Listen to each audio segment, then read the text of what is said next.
This is the GMologist, GM extraordinaire, the GMologist. Hello, everyone, and welcome to the Geomologist Presents. I have a very special guest with me today, and we're going to have a great conversation. I'm anticipating about gaming, our favorite thing to do. And with me this morning is Jeff Talanian of North Wind Adventures. How are you How's doing it going, today, Jeff? guys? Good. Thank you for having me. Yeah, it's great. We've met a few times at North Texas RPG Con. I think that's the only con we interacted at. So I don't really go. I haven't gone to like Gary Con or some of the ones in the Northeast yet, but I'd love Sure. to at some point. But we've interacted a few times at North Texas. Yep. Um, I played in your game. It was really very memorable. One of my favorite games of all time that went down to a initiative role. It was a game where we were part of a Germanic tribe that had been transported to Hyperborea, Oh, yes, yes. and it came down to one of our characters versus one of the bad guys, and unfortunately we lost initiative.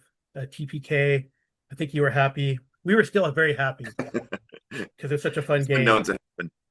Yeah, that's a short adventure that I called the Auroral Odyssey that I was doing for cons for a while, Okay. in which instead of doing your standard type of handing out pre-gens of character classes, it was a group of Germanic barbarians that had just literally arrived in Hyperborea. Hmm. So they were, in a strangers in a strange land, seeing Yeah. giant red sun for the first time, and the two moons, and Saturn in the sky, and the aurora, and everything like that. So it's kind of like sets the tone for, we're not in Kansas anymore type of thing. Right. Yeah. And I think that's a great appeal to me for what was formerly called Astonishing Swordsmen and Sorcerers of Hyperborea, now just shortened to Hyperborea. Well, we all lovingly called it Ash for a long time. Right. Um, but that kind of stranger in a strange land, weird fantasy, I guess we'll throw that term out there. So were there, so how did you get into tabletop RPGs and this weird fantasy genre? Well, I started playing D&D when I was a kid, when I was about 10 years old. I Hmm. was introduced to it by a friend in school, and fell in love with it. We played at school, and then we played in his house after school. And I just completely fell in love with this game and was soon begging my parents for it. And I actually ordered my first D&D set. It was I believe it was from the Sears Wish Book catalog back in the day. It may have been Nice. J.C. Penney, but I'm pretty sure it was Sears. And I got the Holmes box set in the mail, and Oh, so then neat. I started playing with that. And then I had a paper route at the time, and I saved my paper route money, and eventually bought a Dungeon Master's Guide. So I was using an AD&D first edition Dungeon Master's Guide and the Holmes box set together, and running games for the neighborhood kids. And that's how I got into D&D. And I've played it all my life, except for maybe a short span of time at the end of high school and post high school for maybe like a year and a half or so that I didn't have anything going on with as far as gaming. But other than that, I've been basically playing some form, some derivative of D&D since I was 10 years old, going Wow. back to 1981. Hmm. That's So pretty amazing. Yeah. so yeah, so it's been a long road. Um, so my uh, getting into sword and sorcery type of gaming and weird science fantasy. So when I was growing up, I always loved the Tolkien stuff. Yeah, I read The Lord of the Rings at a young age. I read The Hobbit at a young age. I probably read The Lord of the Rings too young because I got a lot more out of it when I read it again a few years later, by the time I was, maybe in the eighth grade or a freshman in high school. But I think the first time I read through it was in the sixth grade. So I'm sure there was a lot I didn't understand what the hell I was reading. Mhm. But I always loved that stuff, but it wasn't my favorite stuff. My favorite stuff was always like the Robert E. Howard Conan stuff. I grew up loving Thundar the Barbarian Mhm. and different stuff like that. Reading, I really loved Michael Moorcock's different incarnations of the Eternal Champion, Elric. Quorum, Hawk Moon, all that stuff. I really enjoyed it, and so the genre of sword and sorcery, and even like Fritz Leiber's, Fafhrd and the Yeah. Grey Mouser, all that stuff really had a greater impression on me than Lord of the Rings did. And then, of course, like a lot of other kids back then in the mid 80s, I was reading like the Dragonlance novels and stuff like that. So you had, your party of adventurer type of theme that Hmm. which has always been a part of all these games where you have these different sort of archetypes of characters that are played and they have their different roles. And I think that part of the high fantasy concept is really cool, and it can be applied to a sword and sorcery concept such as what we've been doing with Hyperborea. But yeah, I always loved that stuff. I always loved like the weird science text type stuff too, sort of inserted into a sword and sorcery setting, like the Hawk Moon books. They did that a Right. I lot. remember that. Yeah, so in Hawk Moon, it was what they call Grand Breton, which was Hmm. like basically Great Britain in an alternative plane of existence in Moorcock's multiverse. Um, his multiverse predating the Marvel multiverse by decades. Hmm. And so in that Hawk Moon, you had sort of this combination of fantasy type sword and sorcery artifacts and objects and things and sorcery and things like that. But you also had these weird technological devices. And you could say the same for Carl Edward Wagner's Kane stories, that they had Yeah. some of that as Yeah. well. So I always was fascinated by that. And like I said, growing up at such a young age, falling in love with, a cartoon like Thundar the Barbarian, that really had an impression on me too. And like, Edgar Rice Burroughs stuff, reading like John Carter and different things like that. So those are the things that really impressed me at a young age. Well, yeah, that we have very similar trajectory. I remember reading that kind of stuff. I really didn't get into like, I mean, on top of the sword and sorcery that you put on a layer of sort of the eldritch horror. So I myself did not get into like Lovecraft, Clark Ashton Smith until like maybe late high school, early college years. So I don't know how did Yeah, that get added on because all like I too, I think we actually had a section of The Hobbit in like a reading class way back, and then I got into Lord of the Rings from that, but I had to reread it several times later to understand what was going on. But Howard sure. was always very approachable, and then Moorcock for sure, right? And then Yeah, and a lot of other derivative pastiche, more modern authors from that. yeah, So, but yeah, I've always loved that. But it's interesting because this sword and sorcery, or like Lieber, especially Conan, he'll have like a sidekick, right? It was always like a almost like a Batman and Robin, main yeah, character and then a sidekick. And sword yeah. and sorcery, well, although I say like Farfad and the Grey Mouse are probably equally, well, one probably says they're the sidekick of the other, but Right. It's hard to say, right? but right, so that's a sword and sorcery is usually like a duo, right, or solo, and then the party is more of like the D&D or even Lord of the Rings, right? Sure, So it's pretty yeah, interesting. you can trace that back to the Fellowship of the Ring, right? And Hmm. but you can't really come up with a lot of examples before the Fellowship of the Ring in which you have this sort of um fantastic fictional party of characters, and each one of them sort of fits a different type of archetype of what they are and what they Hmm. represent, all sort of coming together, joins to a common cause, right? Yeah, yeah. But I think one of the bigger differences too is like in those high fantasy worlds and fictionalizations in which you have a group of characters like that, it's usually they're together because they are there to fight off some great evil or to save the world in some way, right? But Hmm. sword and sorcery was always a bit more down to earth, a little bit more. You think of the original cover of the AD&D player's handbook. It's a Hmm. little bit more like that of Yep. prizing the gem from the socket of the demon idol type Right. stuff.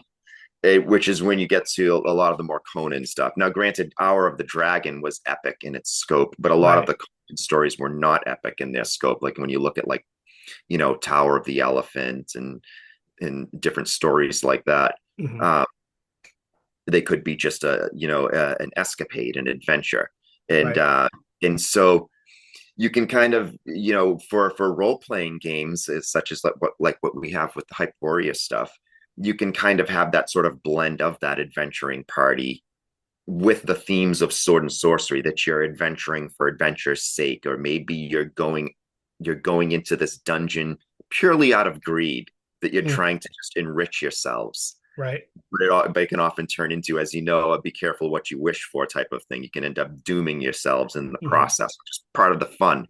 Right. That ever-present danger when you have that tension in the game that your characters could very well die with this thing that you're risking to do just to get rich. Hmm. It puts if you can do it well, you can have your players on the edge of their seats as they're doing this, because they know they could become rich and powerful, or they can just lose their character that they've been playing for a long time. So that's part of the allure of role-playing games and Right. doing this stuff that we do, right? Hmm. Yeah, and and I was actually maybe I've never seen it, but I was impressed that you actually joined the table at North Texas RPG Con to play a little bit, which I thought was cool. So I guess this would prompt a question for me is how did you get from uh, fan and reader and player, maybe you did homebrew or not, but to developer to design? How did that Um, come about? well, I was in the early 2000s. I was a struggling fiction writer, and I had always been writing content for my home games, and always had binders of basically creating my own games Hmm. out of the engine of like an AD&D, a binder of house rules and different modifications, that some of which that I would pull from old issues of Dragon magazine, and other things that I would make up on my own, and just a whole mess of things that I enjoyed tinkering with, right? So at the time, like I said, I was a struggling fiction writer, and I was just sort of at a phase where I was about to start a new Greyhawk campaign for my Hmm. friends. And so I was online and I was looking for different Greyhawk stuff, and I noticed that Gary Gygax was posting on different forums, and I'm like, wow, this is really cool. And I noticed in one of his posts that he had put a call out to looking for freelance authors to develop the city of Iggsburg, or Hmm. which he pronounced Eggsburg, sort of one of his many puns. It's because it's YGG. He pronounced it egg. It's sort Yeah. of a little, the way he would do his anagrams and stuff like that. So anyway, I decided I would give it a shot and send him a cover letter and include some writing samples, and do a little bit of a development of like a city block, and show him that how I would go about developing a small area in a city. And so I sent it to him on like a Friday afternoon, and it was the following Monday that I was like, kind of blew my mind. I saw Gary Gygax in my Hmm. inbox, and I was afraid Wow. to open it, because I'm thinking, here's my rejection letter. This is going to be a polite rejection letter from Gary, but I'm still looking at it. It's cool just to see his name in your inbox, right? Hmm. Yeah. So I opened it up, and it was basically him welcoming me to the team. And so I got to do some freelance work for Gary, and I was doing city projects for him. And one project led to another, because some of the other designers, it was like a group of designers working on that city together. Some of them couldn't fulfill their obligations, or make deadline. So I had picked up some other projects, and I was talking to him more and more, and working with him more and more, because I was working on multiple projects. And eventually, Gary and Rob had a sort of parting of the ways, because Gary and Rob Kuntz were working together on the castle project itself, the Hmm. castle and dungeon project, because Rob had been Gary's co-DM for the original Greyhawk back in the 70s. So Hmm. Rob had written a lot of levels for it, and added a lot of content to what Gary created. So it's a shame that they couldn't work it out. I would have loved to see, those original creators of Greyhawk Castle, putting it all together. But unfortunately, they're two alpha dogs that couldn't agree on a lot of Yeah, aspects unfortunate. of the project. And I know that's how those things kind of go sometimes, right? So anyway, when Rob left the project, that's when Gary asked me to write the main Castle Zaggig with him, which was a surprise and a great honor for me, which I did with him until his untimely demise. Mm. So after Gary passed is when I decided, uh, well, his widow canceled all his projects shortly after. So suddenly everything was dried up, all this stuff that I had worked on for years. And so I decided that I would go for it and create my own game, because I had learned so much working under Gary, and I had really developed a different kind of discipline and work ethic and writing and talking to artists and editors and dealing with publishers and stuff like that. So I decided I would try my own hand at it, and so that's how we, Astonishing Swordsmen and Sorcerers of Hyperborea was born. I started writing it in August of 2008, but it was very much a part-time thing for me back then. And by 2011, almost 3 years later, I launched a Kickstarter for it for that initial boxed set, and then we published it in 2012 and have been going ever since. Yeah, it's great. So it's amazing that you have that interaction with Gary Gygax, and you kind of answered a lot of questions that I had about the design philosophy, work ethic. That's great. What a great experience. So how does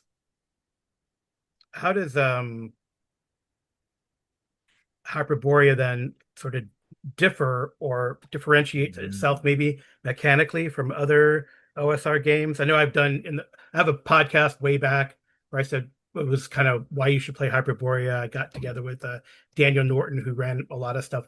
Oh yeah, Daniel's great. Yeah, Yeah. he ran like the whole, I think all the adventures that you had published at the time and as a series. Oh yeah, For that's right. I remember him telling me that he did that, and I was amazed that he had pulled that off. It would be a right. little harder to do now because now we have so many adventures that Mhm. I don't think you could run them straight through without running into the characters being a higher level than what one of the adventures would call for. So you would have to, well, I mean, anyone can worth their Yeah. salt, can adjust and make things more difficult, but it'd be Mhm. a little more difficult to do that now, a little more work involved.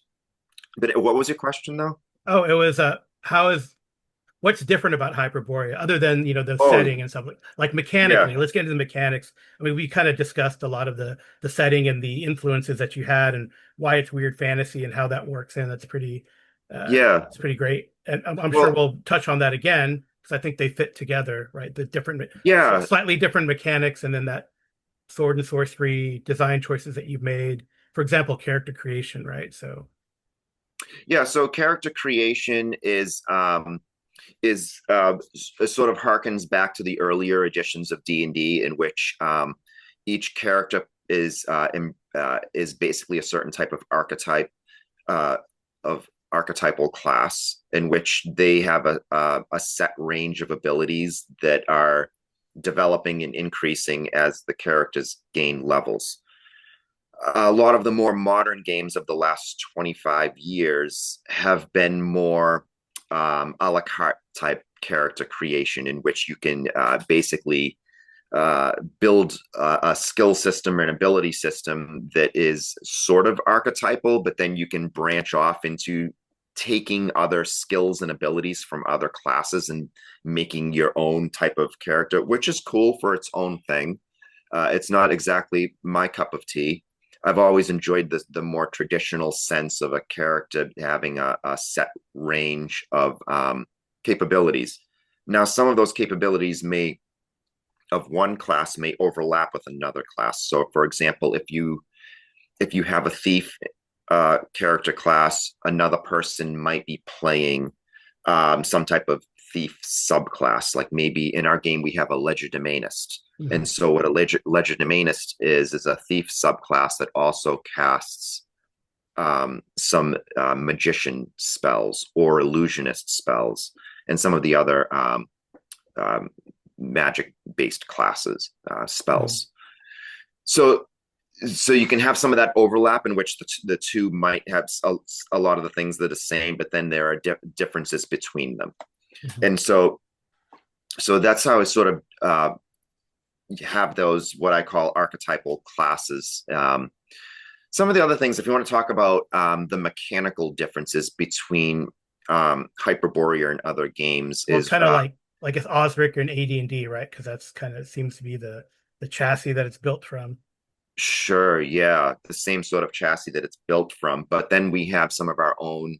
I wouldn't say they're completely unique, but we have our own rules that are different from other game systems. For example, we have a set of advanced combat actions, and those can range from creating a shield wall to different disarming maneuvers to two-weapon fighting, doing a double shot with the bow, two arrows knocked at the same time. Some of those advanced combat actions are only available to fighter types, fighters in their subclasses, and then some of them are only available to fighter types that have a specific mastery in a weapon, right? So they become a little bit more difficult to acquire, but they give a unique wrinkle to the game itself, of the things that you can do. Well, but even if you play a basic form of any game, anybody can make up rules for their games, of course. But this just sort of gives it a little bit of a solid mechanical foundation from which you're using these abilities. Yeah. Some of the other cool stuff that I think that we have that other game systems might not. I really like the way we do our hit point recovery system. So the way hit point recovery works in Hyperborea is. So in the old days of AD&D, when your characters rested for the night, you got 1 hit point back, right? So you really depended on having a cleric in the party to then heal them, because 1 hit point is nothing, right? Especially when you get to mid levels, it's not going to help you. So you end up saying, if you didn't have a cleric in the party, then you're resting for a week or more. Right. Or you're just leaving the adventure site and going to town and coming back, which is also fine because you can kind of work in how resource management would work in your game. But anyway, getting back to the hit point recovery in Hyperborea. So what we do is for when you rest for a night, you get to roll your hit die type. And so for the magician type classes, that's going to typically be a D4, and for the thief type class, it's going to be a D6. For the cleric one's a D8. And for many of the fighters, a D10. Now, some of the different subclasses may have a higher or lower hit die type. That's not really important. What the important thing is that you're rolling your hit die type in healing when you rest for the night. So one of the reasons why I think that's a really cool innovation is that if you have a fighter and a magician that are both injured and they're resting for the night, when the magician gets back 1 hit point and the fighter also gets back 1 hit point, it really is favoring the magician in saying that the magician is able to shake off his wounds and feel better at a quicker rate, because percentage wise, the fighter is going to have a much higher cap on his hit points than the magician does. So by the fighter being much better at recovering, it kind of, for me, harkens back to Conan being battle wounded and resting for the night and shaking off his wounds in the morning type of thing. And I think it kind of it works well from a gaming aspect and a little bit of more logic aspects. So that's one of the rules that I really like about our system. One of the other things that I really like, and not everybody likes to use this, but for our critical hits, if you roll a natural 20, we separate critical hits into 3 columns. And those three columns are, one of them's for magicians in their subclass, and then the middle column is for clerics and thieves in their subclasses, and then we have a column for fighters. So depending on which column your character class falls into, after you roll that natural 20, you're going to roll a d6. And that d6 roll is different for each of those groups of characters, the magicians, the clerics and thieves, and then the fighters.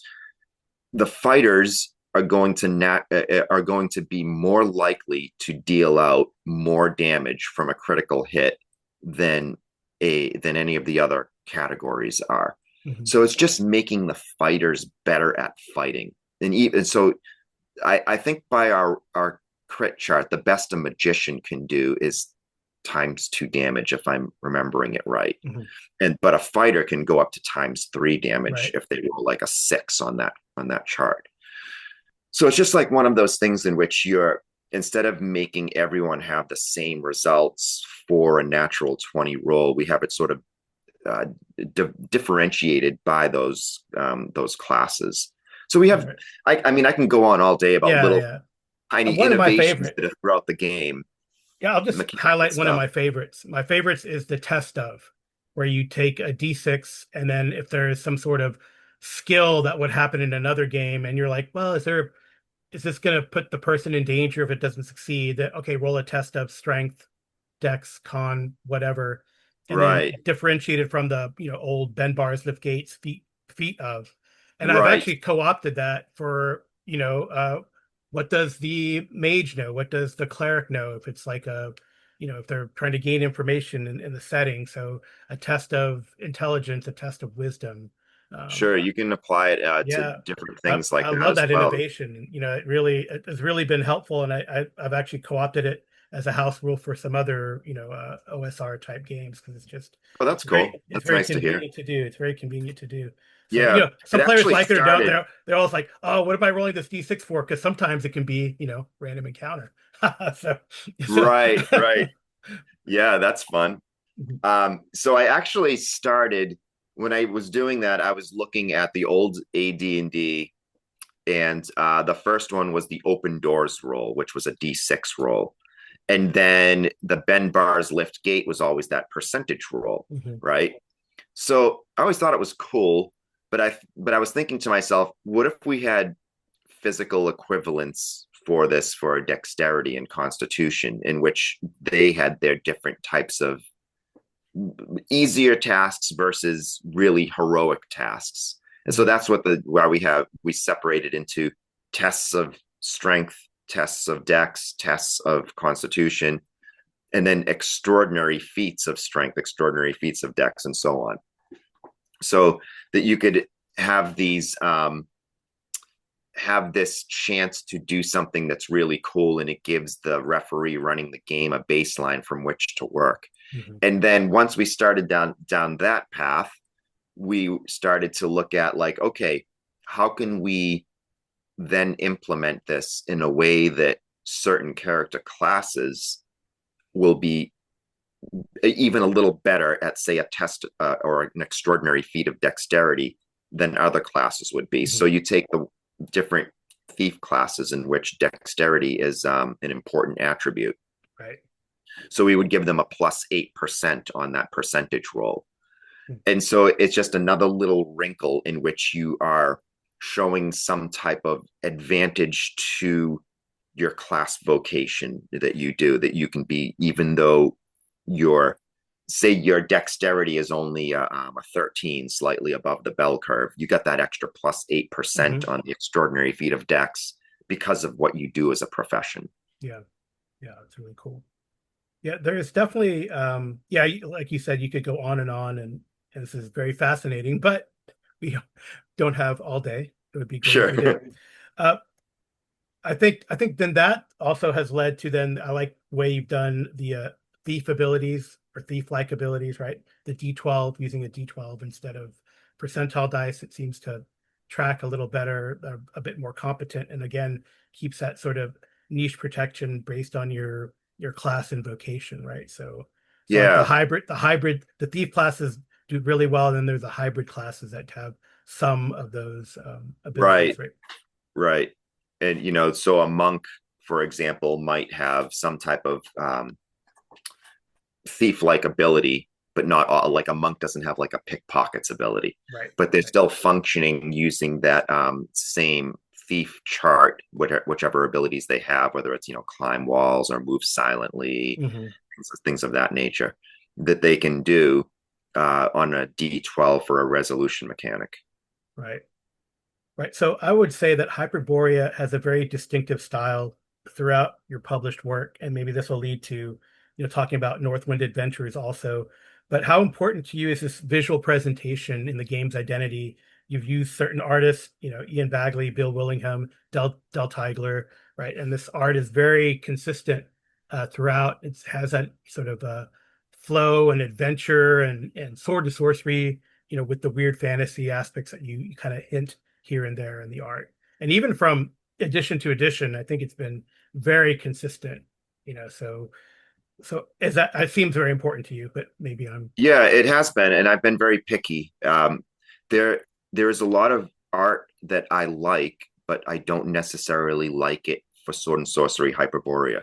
There a certain I don't want to say there's a certain style that I think should only be sword and sorcery, because as you can see in our game books, adventure modules, and the rule books, there's a pretty great variety of styles in there. Each one of Mhm. the You look at a Peter Mullen piece, Right. which can sort of have really weird vibes to it, and then if you take like a Del Tigler piece where he's very detail oriented and great perspectives, you could have different vibes of art.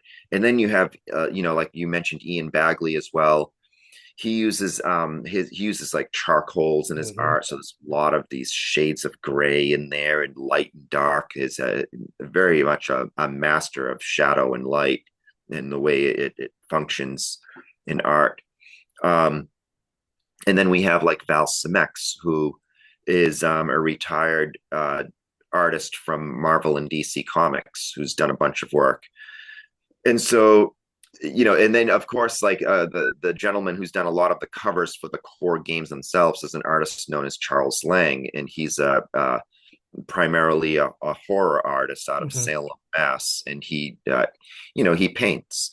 And so we have all these different styles, and um, that visual representation, yeah, that has always been really important to me.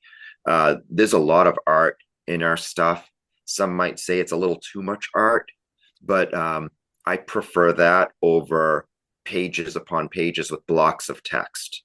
Mhm. I think that the visual presentation is important, really important for the referee the most, because that's the person who is trying to orchestrate his group of friends or family that are playing the game and running material at the same time. And I think that when you have nice layout, clean and crisp text that's not too tiny to read, good paper quality that doesn't reflect or shine or whatever in your eyes, and then this nice combination of text and art and borders, if you I think that it makes it easier for the brain to process information, so that you can look at it and you can kind of absorb what you're looking at, and you can establish a tone and a mood by seeing some of that art. And I think it's really all geared to help facilitate that process of running a fun game. Yeah.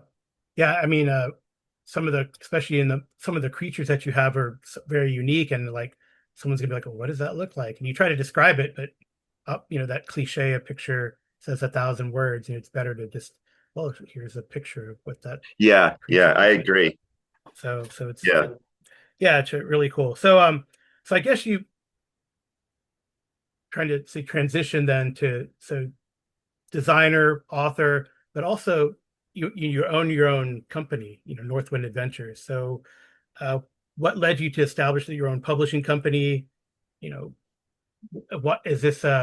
yeah, I mean, I guess we'll just have an open question like that and go Sure. from there. Well, I touched on it a little bit earlier when I had been after I had been working for Gary Gygax, Yeah. and after he passed away, um, all the stuff that I had been working on had been canceled. So I decided I'm gonna make a go at doing this on my own. If I'm my Mhm. own boss, then everything is on my own shoulders, and whether I sink or swim trying to do this. Mhm. So that's when I formed North Wind Adventures. It was sort of a play on the concept because I came up with the concept of the game itself before the name of the company. Because in the old Greek language, the word Hyperborea means beyond the north wind. Mhm. So that's why I came up with the name North Wind Adventures, because they are, adventures beyond the north wind, Mhm. essentially.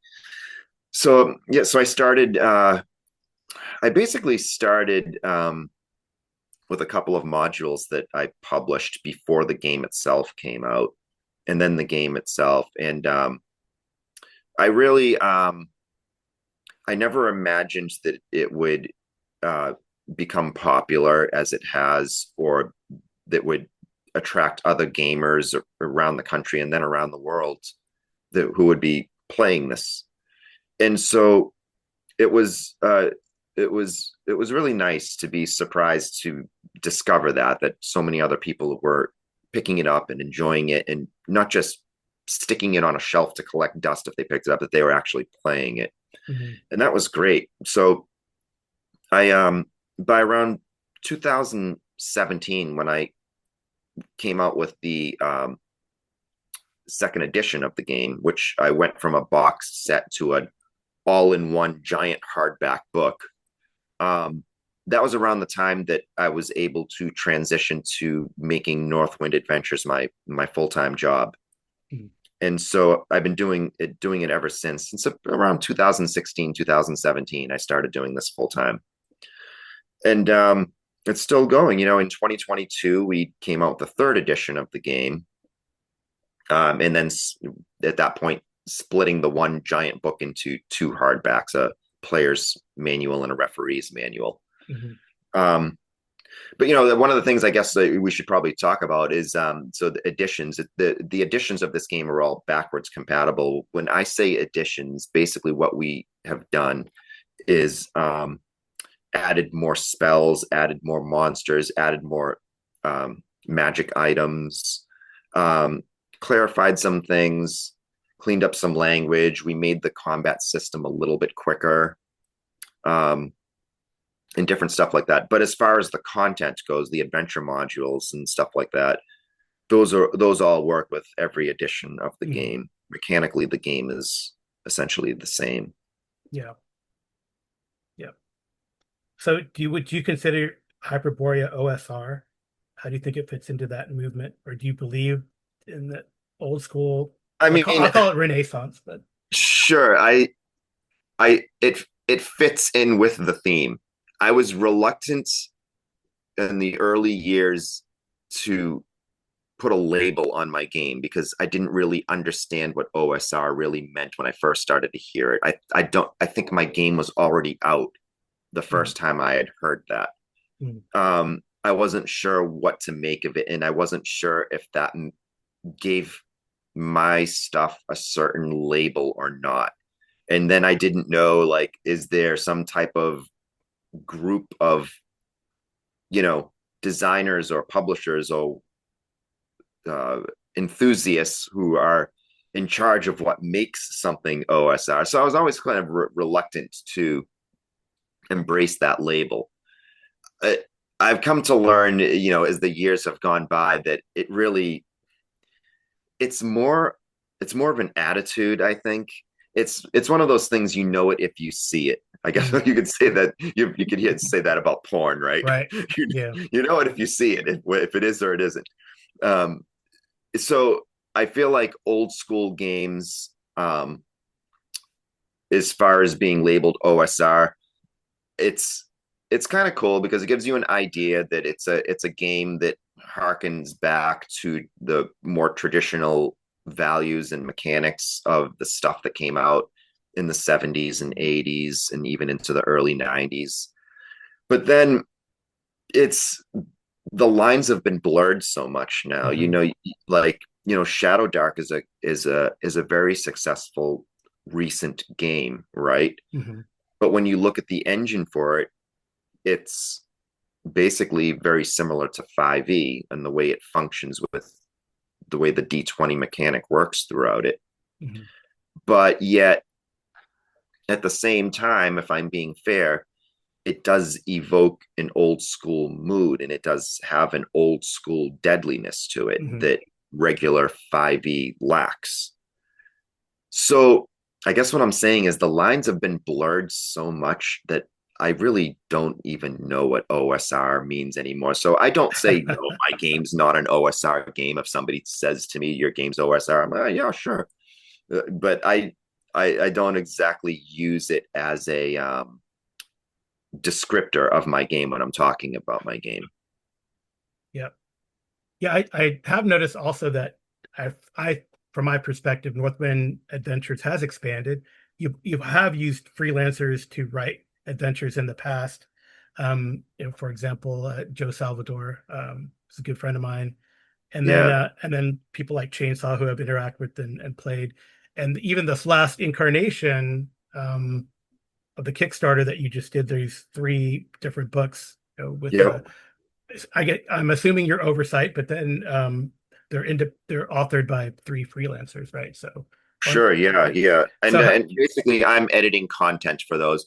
Anything that I anything that I publish by another author, I go through it with a fine tooth comb because one of the advantages of Hyperborea, but you could also say that it might also be seen as a drawback, is that it's very much integrated to the setting of Hyperborea. So I can't have generic content or content that doesn't fit the setting or content that contradicts the setting in some mhm, way. A freelance author might not have my level of familiarity with the setting content of Hyperborea as presented in the Gazetteer and as presented in all the modules that have come out so far. mhm, So someone might write something that contradicts something from a previous module. It could be something geographical or something, historical or whatever. So that's my job, is to oversee that content and make sure that that it's matching the things that we've already done and that we have a semblance of continuity. mhm. So what's next then for you then as an author? Any projects that are coming up, maybe, or Yeah, so the big project that I'm working on right now is the city state of Cromarium, which is a nice. giant city project. I've been working on it. I've actually been working on it here and there for a number of years, and now I've really buckled down and I'm working on it almost every day. And Mhm, so that's my next big project. It's actually probably the most ambitious project I've done since the game itself, mhm, as far as the scope of it and the amount of resources that I'm pulling in to develop this thing. So when I say resources, I'm basically talking about different game cities that I've been fond of in the past. You take like some of the Judges Guild stuff and some of the like AD&D Lankmar mhm, and different city projects in the past that that I've been very fond of. And then but not just backwards looking into what's already come out in gaming, but also looking at fictional resources and then looking at real historical resources, so that I'm pulling in all this stuff together to create this, giant, fantastic city that will hopefully be a great resource for players and referees alike, mhm, but also be filled with a whole bunch of different adventure seeds so that um, many of the key locations can function as mini springboards that can lead to further escapades by the player characters, either within the city or just outside of it. mhm. Very cool. Yeah, there are some adventures that do take place in Cromarium Right. already, right? The Rats in the Walls and Other Tales, I believe, right? So, Yeah, and then the charnel crypt of the yeah. sightless serpent Hmm. starts there as well. Yeah. Well, that's fantastic. So, I guess as a as someone who would want to be a freelancer, then you would suggest how would they go about contacting you and that kind of stuff? And what should they Um, anticipate? What should they anticipate in like a sort of the development of something for Hyperborea? so right now, unfortunately, what I would say is we're pretty booked up as far as content for the next year or so. Mm, So if somebody was looking to pitch something, it would be under the understanding that something's probably not going to happen until 2027, even but I would check it out now to see if it would be something that we could eventually use down the pipeline at some point. But right now, uh, I don't want to encourage anybody to put hard work into writing something that's just not going to fit into the schedule at this point, because we're still at we're still at a small scale production with all of this. You know, I have a few editors, of which, like I mentioned, I'm the primary content editor, mhm. and a handful of artists, and so it would be at this point it would be really hard to fit anybody else in. But if someone was really passionate about creating something and they wanted to pitch me their idea, I would certainly look at it. But I would, like I said, I wouldn't be able to promise anything until a couple of years away. Yeah, are you going to be crowdfunding Cromarium, you think, or is that Oh yeah, absolutely. Yeah, that will okay? be a Kickstarter. Yeah. Okay. And I guess that's how primarily you've been getting these to print, right? Is through crowdfunding, right? Yeah, I mean, it's Well, the big things, yeah, the big projects. yeah, it has a lot of advantages to it because once you run a number of Kickstarter projects and they're somewhat successful, you build up a list of people who are alerted when you run another project. Mhm. And just Kickstarter has that sort of, it creates this awareness of your projects that you're not going to get elsewhere. Now, I know BackerKit themselves is taking on Kickstarter, which is sort of an interesting development to me Mhm. that I'm starting to see a lot of my peers in small press publishing do their projects in BackerKit, because for the longest time, what we were all doing was you run a Kickstarter and then you use BackerKit for add-ons and fulfillment. Mhm. But now people are just BackerKit is in the crowdfunding business now, Mhm. and so um, that's an interesting development anyway. But I think, just like anything else, Kickstarter was the big dog for a really long time, Yeah. and now they are being challenged, and I think that's a good thing. I think challenge. I hate to see a monopoly on anything, so it's good to see something get challenged, Hmm. and so that it I think competition breeds a better product in the end for everyone. And unfortunately, this is like I'm sure you've heard the news about Diamond Comic Yeah. Distributor. Yeah. So that's an unfortunate thing. For years, I've been saying to friends in publishing and elsewhere that I've always felt that Diamond needed a challenger, that they were way too big and too powerful and had sort of coerced so many publishers into having exclusivity contracts. And now this thing is falling apart, Yeah. and they've gone into bankruptcy, and there's all this talk about them claiming the unsold inventory of all the publishers who have sent them stuff to sell, and they may legally be entitled to do that, Yeah. which is really frightening. I'm glad that I'm not part of that, because it you know is say a small publisher such as myself invests $40,000 in books, and you expect to sell those over the next couple of years. If I sent that much inventory to something like Diamond, that could be a Yeah. disaster for my Hmm. small business, Yeah. And I'd imagine that a lot of people are going through a lot. So I don't know. think I've digressed too far on this That's, for you, though. that's okay. That's fine. Yeah, but it does kind of lead to something that you're very approachable, you're always willing to talk to people at the cons where we've met. So I think I mean, you're big into community engagement, and I think it shows. That's, I think, part of the reason Hyperborea is gained in popularity, aside from the fact that it is very unique to me, very unique setting, supported by the mechanics of the system and fun to play. Yeah. But I think your community engagement really helps with that. I mean, you have a I think you have Discord. to.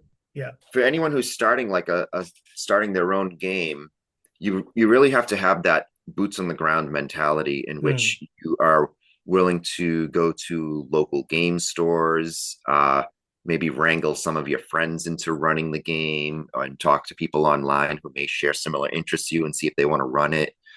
And you run it at cons, maybe get some of your buddies to run it at cons, and you sort of create that sort of grassroots movement to get mm, people interested in your stuff.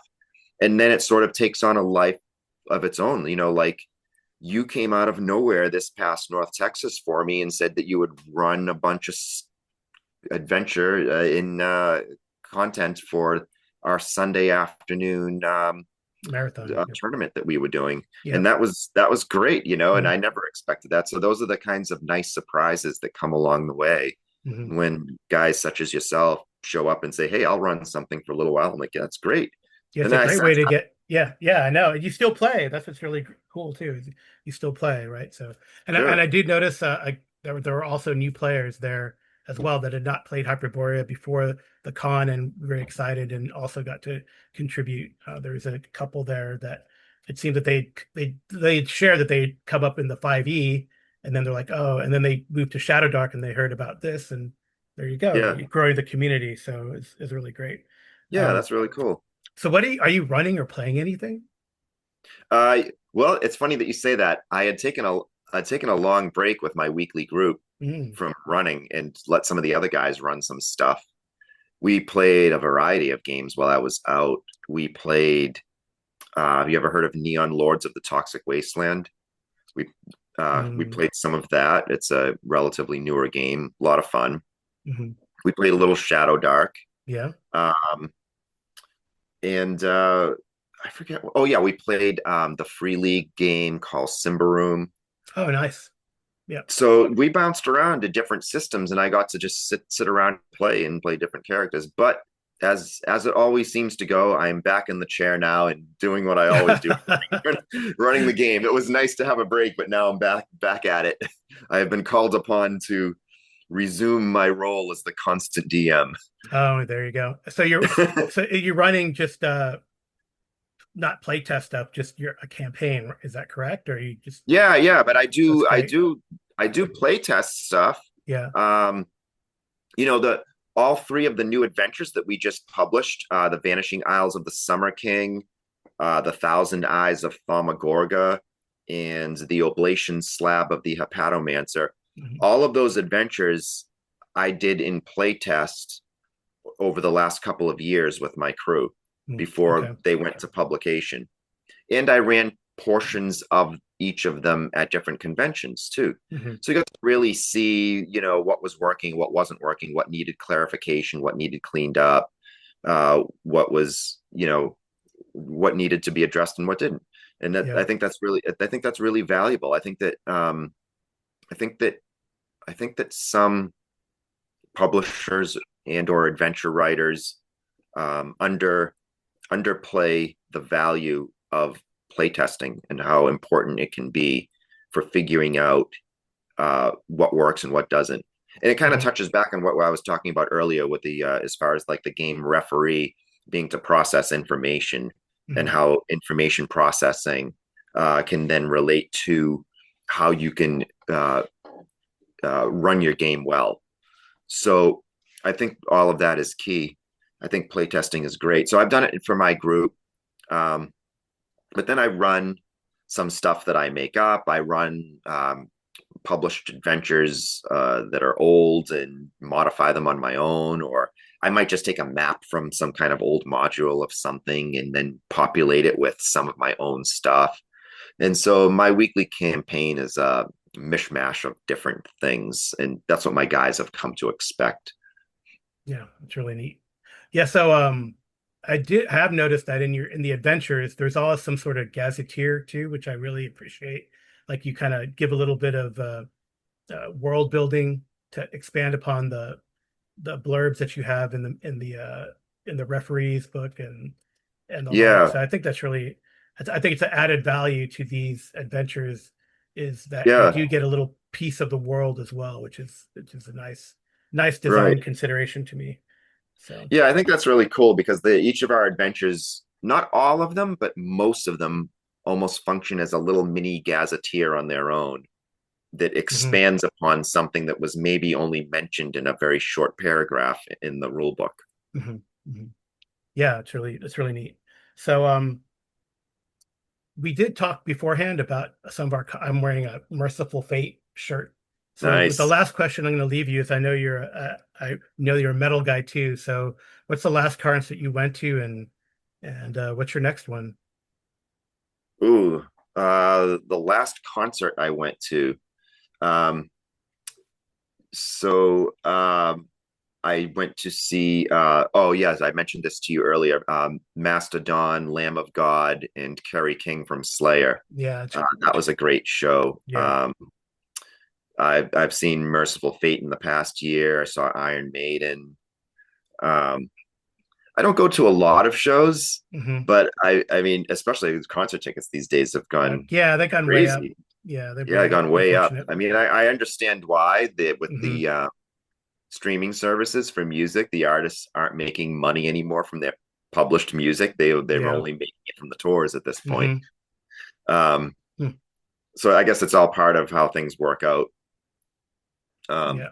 but it's but I love going to shows. I think my favorite bands growing up were Iron Maiden and Rush, and I really haven't changed in that regard. Those have been some of my favorite bands because those always sort of that combination of brilliant musicianship um, combined with this great lyrical storytelling that touched on different topics that I loved. Um, you know, listening to Iron Maiden as a teenager, listening to like Rhyme of the Ancient Mariner, got me to read poetry by Samuel Taylor Coleridge. You know what Yeah. I mean? So different stuff like that, and then it leads you sometimes on a path of seeking out more content that's Yeah. associated with this stuff, and whether it's books or other music or films. Sometimes I just love the way that all interconnects. It's super nerdy, but I love it. Any inspiration from song in Hyperborea? You know, we have Last question. we actually have a few different things. Chainsaw in his Lost Treasure of Atlantis had a little Megadeth reference in there, the tornado Nice. of souls. Yeah, That that's was cool. good. And we do have in the gazetteer of the Hyperborea Referees Guide, we have a guy that sort of functioned as the Ancient Mariner in the Iron Maiden song, except instead of an albatross hanging from his neck, he has an Archaeopteryx hanging from That's his fun. neck. So, That's fun. it's so we do have like little Easter egg type things in there, and some of them are metal related. That's great. Well, I think metal, for me, metal and gaming go hand in hand. There were both communities when I was growing up that would accept you if you were a gamer or accept you if Right, you love the music. So I think right. that, yeah, they're intertwined in that acceptance and community and all that. And Yeah.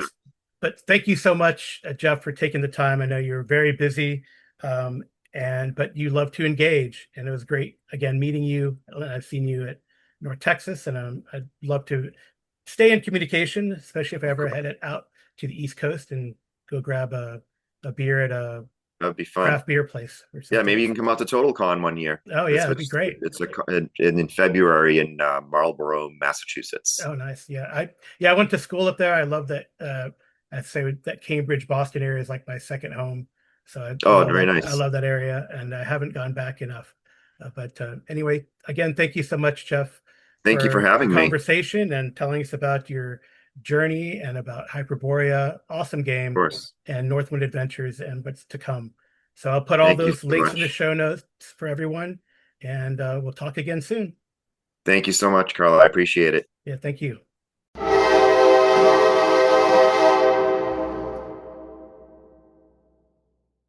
Wow. Again, thank you so much for taking the time, Jeff.